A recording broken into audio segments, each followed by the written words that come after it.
of our government, so our government works for us and not against us. I'm happy to see the white allies in the room because my heritage, very quickly, I have 4 grandparents. Only one of them is not what would be considered a descendant of American slaves. My grandmother's people, my grandmother's grandmother was enslaved, and my great-great-grandfather went down to Kentucky, purchased her, and brought her back to North Carolina. My grandfather's people came from a place called Caledonia, North Carolina.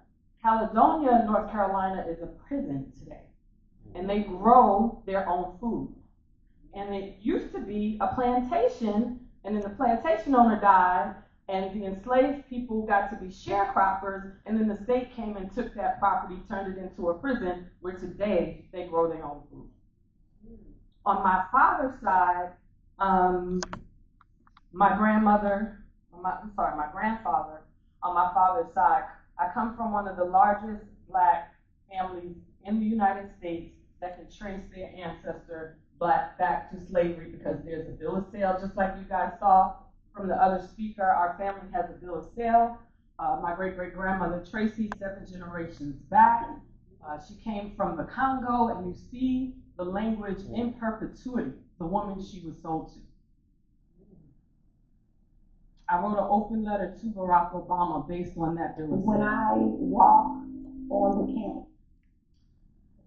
My other grandmother, grandmother on my father's side is Shinnecock Indian from Long Island, as well as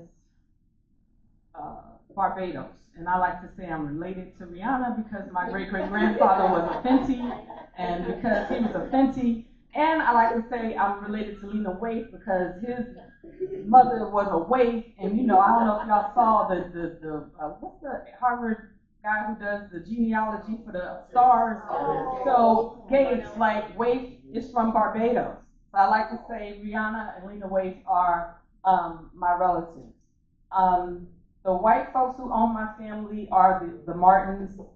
The Black people today are the United Martin family. Our family reunions are 20 to 30,000 people strong.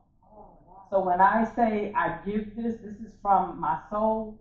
I don't do this work. I don't take it lightly. I really don't. The work that we did at the national level required us to split, and my co-president decided to go deal with California, and his name is Chris Logson.